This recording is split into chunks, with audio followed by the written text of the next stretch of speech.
தகவல் தொழில்நுட்ப செயலிழப்பு மற்றும் அதில் ஏற்பட்ட கோளாறினால் உலகளாவிய நிலையில் Malaysia, Singapore, India, America, Australia, Britain உட்பட பல்வேறு நாடுகளில் விமான நிறுவனங்கள், ஊடக நிறுவனங்கள், பேரங்காடிகள், வங்கிகள், தொலைத்தொடர்பு, விமான நிலையங்களுக்கான ரயில் சேவைகள் உட்பட பல்வேறு நிறுவனங்களின் செயல்பாடுகள் பாதிக்கப்பட்டன. பல விமான நிறுவனங்களின் தானியங்கி சேவைகள் செயல்படாத காரணத்தினால் ஊழியர்களே மேனுவல் முறையில் அனைத்து பணிகளையும் மேற்கொள்கின்றனர். விமான பயணிகளுக்கு வழங்க வேண்டிய பயணச்சீட்டு கணினிகளால் அச்சிட முடியாத நிலை ஏற்பட்டது. டெல்லி விமான நிலையத்தில் அச்சிடப்படாத காலி போர்டிங் பாஸ் பயணிகளுக்கு வழங்கப்பட்டதோடு அதில் பயணிகள் தங்களது விவரங்களை எழுதிக் கொள்ளுமாறு பணிக்கப்பட்டனர். தகவல் தொழில்நுட்ப செயலிழப்புக்கு மைக்ரோசாப்ட் நிறுவனத்தை பல நிறுவனங்கள் குறை கூறியுள்ளன. தனது சேவையில் ஏற்பட்டுள்ள செயல் இழப்பை சரி செய்வதற்கான நடவடிக்கையில் ஈடுபட்டு வருவதாக மைக்ரோசாப்ட் நிறுவனம் கூறியிருக்கிறது. பல நாடுகளில் விமான நிலையங்களில் பயணிகள் உடனடியாக தங்களது பரிசோதனைகளை முடித்துக் கொள்வதில் ஏற்பட்ட சிரமத்தினால் முகப்பிடங்கள் விரைவான சேவைகளை வழங்க முடியவில்லை. KLIA விமான நிலையத்தின் 2வது முனையத்தில் ஏர் ஏஷியா பரிசோதனை மையங்களின் முகப்பிட சேவையும் உலகளாவிய தகவல் தொழில்நுட்ப கோளாறினால் பெரும் நெருக்கடியை எதிர்நோக்கியது. KLIA பயணிகள் முனையத்தில் பயணிகள் முகப்பிட சேவையில் கட்டாயமாக மேனுவல் பரிசோதனையை மேற்கொள்ள வேண்டிய சூழ்நிலைக்கு உள்ளாகினர். இதனால் விமான நிலைய செயல்பாடு மிகவும் மோசமாகவும் மந்தமாகவும் இருந்தன. இன்று பிற்பகல் மணி 2:42 முதல் KLIAவில் தகவல் தொழில்நுட்ப நெருக்கடி ஏற்பட்டதால் பயணிகளில் பலர் இணைய வாயிலாக முகப்பிட சேவைகளில் பரிசோதனை செய்ய முடியவில்லை என தங்களது சமூக வலைதளத்தில் பதிவிட்டனர். KLIA விரைவு ரயில் சேவை நிறுவனத்தில் தனது செயலி, அகப்பக்கம் மற்றும் டிஜிட்டல் வாலெட்ஸ் மூலம் டிக்கெட் வாங்க முடியாமல் பயணிகள் தவித்தனர். ஏர் ஏஷியா, மலேசியன் ரயில்வே உட்பட பல நிறுவனங்கள் ஏற்பட்ட சிரமத்திற்காக பயணிட்டாளர்களிடம் மன்னிப்பு கோரின. கிளவுட் சேவைகள் செயலிழப்பால் குறைந்த செலவில் செயல்படும் பல விமான நிறுவனங்களின் சேவைகளில் பாதிப்பு ஏற்பட்டதாக மைக்ரோசாப்ட் நிறுவனம் தெரிவித்தது. தகவல் தொழில்நுட்ப செயலிழப்பினால் ஆஸ்திரேலியாவின் மிகப்பெரிய விமான நிலையம் மற்றும் தேசிய ஒலிபரப்பு நிறுவனமும் பாதிப்பை எதிர்நோக்கின. சிங்கப்பூர் சாங்கி விமான நிலையத்திலும் தகவல் தொழில்நுட்ப செயலிழப்பினால் மேனுவல் முறையில் செயல்பட்டதால் பயணிகள் பெரும் நெருக்கடியை எதிர்நோக்கினர். மேலும் சிங்கப்பூர் உள்ளூர் நிறுவனங்களான DBS, சிங்டெல், M1 மற்றும் கிராப் சேவைகளும் பாதிக்கப்பட்டன.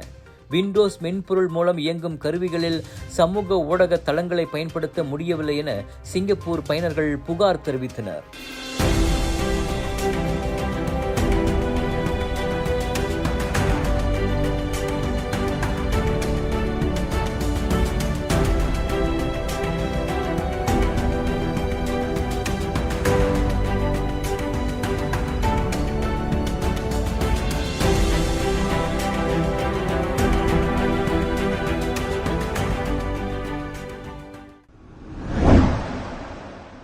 ஒரு திருமணம் என்றாலே பத்திரிகை அச்சடிப்பவர்கள் தொடங்கி மணமக்களுக்கு முக ஒப்பனை செய்பவர்கள், புகைப்படம் காணொளி எடுப்பவர்கள், மண்டபம் அலங்காரங்கள் செய்பவர்கள் என்று பல துறைகளை சார்ந்தவர்கள் வலம் வருகின்றனர்.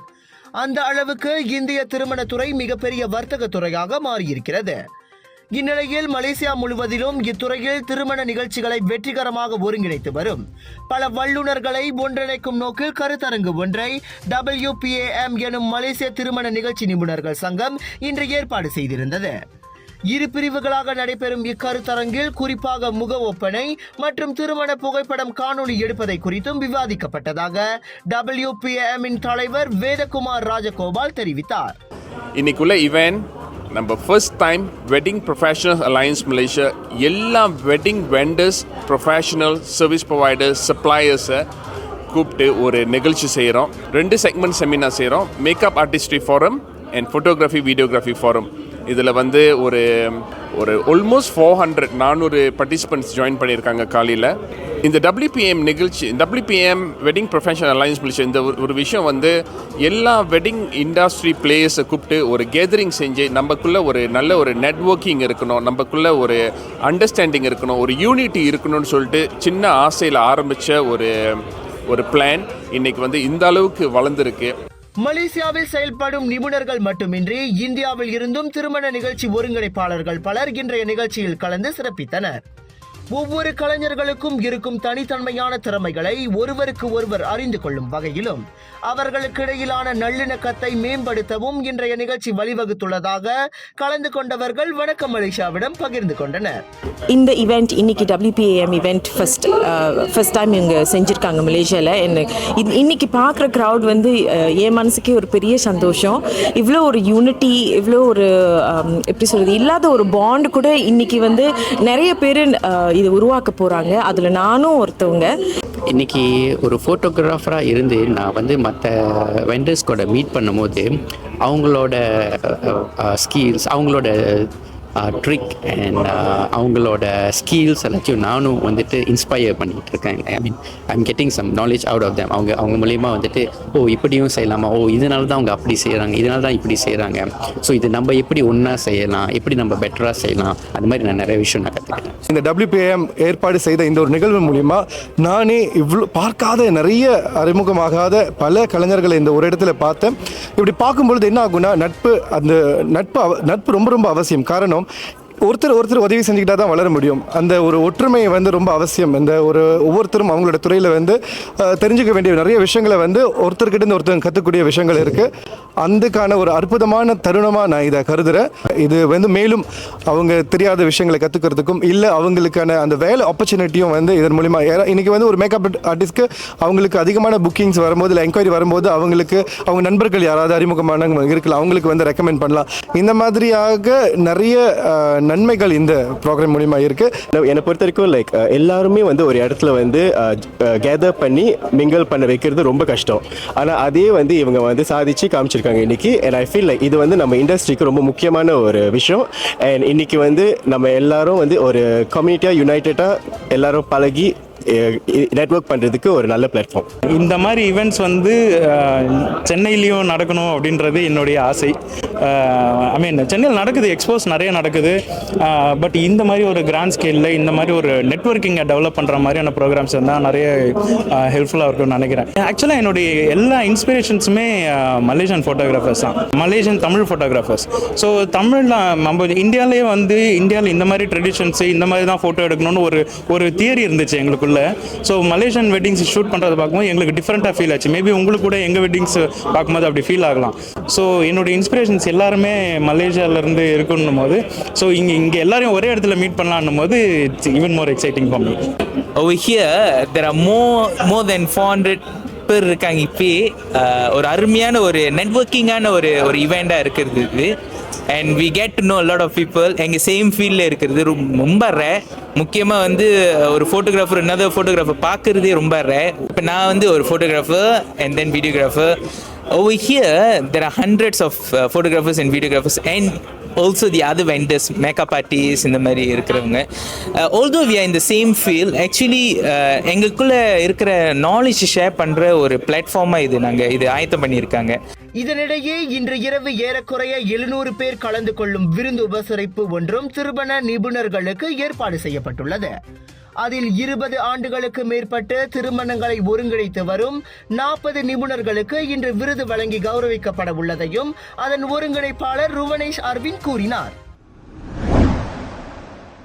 பேரா ஈப்போ பூந்தோங்கில் கச்சாங் பூத்தே உட்பட துரித உணவுகளை விற்பனை செய்து வரும் வர்த்தக வளாகம் ஒன்றில் நேற்று மாநில உள்நாட்டு வாணிப வாழ்க்கை செலவின அமைச்சின் அதிகாரிகள் அதிரடி சோதனையை மேற்கொண்டனர். சம்பந்தப்பட்ட வளாகத்தில் போலி ஹலால் முத்திரை பதிக்கப்பட்ட உணவுப் பொருட்கள் விற்பனை செய்யப்படுவதாக கிடைத்த புகாரை அடுத்து அந்த சோதனை மேற்கொள்ளப்பட்டது. அந்த சோதனையின் போது 2720 ரிங்கெட் மதிப்புள்ள 463 உணவுப் பொட்டலங்கள் பறிமுதல் செய்யப்பட்டதை மாநில உள்நாட்டு வாணிப வாழ்க்கை செலவின இயக்குநர் டத்தோ கமாலுடன் இஸ்மாயில் உறுதிப்படுத்தினார். அந்த உணவுப் பொட்டலங்கள் நாட்டின் வட மாநிலங்களுக்கு ஏற்றுமதி செய்யப்படவிருந்ததும் விசாரணையில் தெரிய வந்துள்ளது. அதனால் முதல் முறையாக அதுபோன்ற குற்றத்தில் ஈடுபட்டுள்ள சம்பந்தப்பட்ட நிறுவனத்துக்கு எதிராக விசாரணை தொடங்கப்பட்டுள்ளது. நெகிரி சிம்பிளான் புரோடெக்ஷனில் உள்ள தங்கும் விடுதி ஒன்றில் கடந்த வாரம் ஆடவர் ஒருவர் மூழ்கி உயிரிழக்க காரணம் என நம்பப்படும் 5 நண்பர்களுக்கு எதிராக இன்று மேஜிஸ்ட்ரேட் நீதிமன்றத்தில் குற்றம் சாட்டப்பட்டது.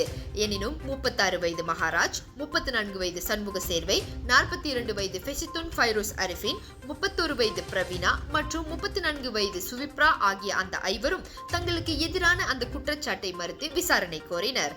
பொறுப்பற்ற அல்லது கவனக்குறைவான செயலால் 38 வயது ஆடவரின் மரணத்திற்கு வித்திட்டதாக அவர்கள் குற்றச்சாட்டை எதிர்நோக்கியுள்ளனர்.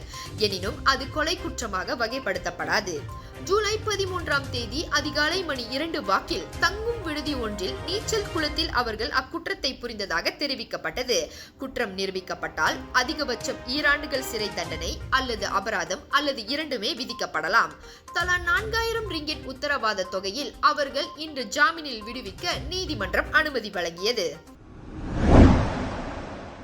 கோத்தா திங்கி தஞ்சோங் பலாவ் கடல் பகுதியிலிருந்து 25 மைலுக்கு கிழக்கே 2 வர்த்தக கப்பல்கள் மோதிக்கொண்டன.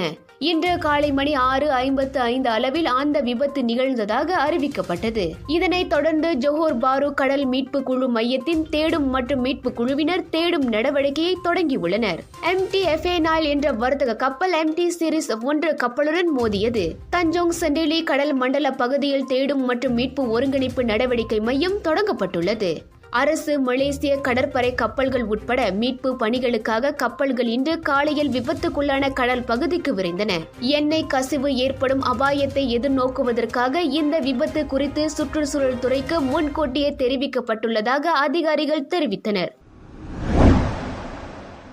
பெருவின் ஆழமான அமேசான் அடர்ந்த வனப்பகுதியில் வெளியுலக தொடர்பு அறவே இன்றி தனித்தே வாழும் மெஸ்கோ பைரோ பழங்குடி மக்களின் அரிய வீடியோக்களும் புகைப்படங்களும் வைரலாகியுள்ளன. கடந்த செவ்வாய்க்கிழமை சர்வைவல் இன்டர்நேஷனல் வெளியிட்ட அந்த பதிவுகளில் ஏராளமான பழங்குடி மக்கள் ஆற்றங்கரையில் ஓய்வெடுப்பதை காண முடிகிறது. கடந்த ஜூன் மாதம் இறுதியில் பிரேசில் எல்லையில் உள்ள தென்கிழக்கு பெரு மாநிலமான மெட்ரோ டி டியாஸில் அந்த காட்சிகள் ஒளிப்பதிவு செய்யப்பட்டதாக நம்பப்படுகிறது. அண்மைய சில காலமாக மெஸ்கோ பைரோ பழங்குடிகள் குறித்து அதிகம் பேசப்பட்டு வரும் நிலையில் இந்த பதிவுகள் வெளியிடப்பட்டுள்ளன. அதிகரித்து வரும் வெட்டுமர நடவடிக்கைகளால் மெஸ்கோ பைரோ பழங்குடியினர் தங்கள் பாரம்பரிய நிலங்களில் இருந்து வெளியேறும் நிலை ஏற்பட்டிருக்கலாம் என உள்நாட்டு பழங்குடி உரிமை குழுவான ஃபெனாமாட் கூறியுள்ளது.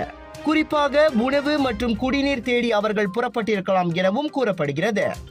வெளியுலக தொடர்பு இன்றி எந்த முன்னேற்றமும் இல்லாமல் இன்னமும் கற்காலத்தில் வாழ்ந்து வரும் இந்த மெஸ்கோ பைரோ பழங்குடி மக்களை காண்பது மிகவும் அரிது. அப்படியே பார்த்தாலும் அமேசான் நுழைவாயிலில் அவர்கள் ஒருவர் அல்லது இருவரை மட்டுமே காண முடியும். எனினும் ஒரு கூட்டமாக அவர்கள் இருக்கும் காணொளி பெரும் ஆச்சரியத்தை ஏற்படுத்தியுள்ளதோடு அவர்களின் எதிர்காலம் மீதான கேள்வியையும் எழ செய்துள்ளது.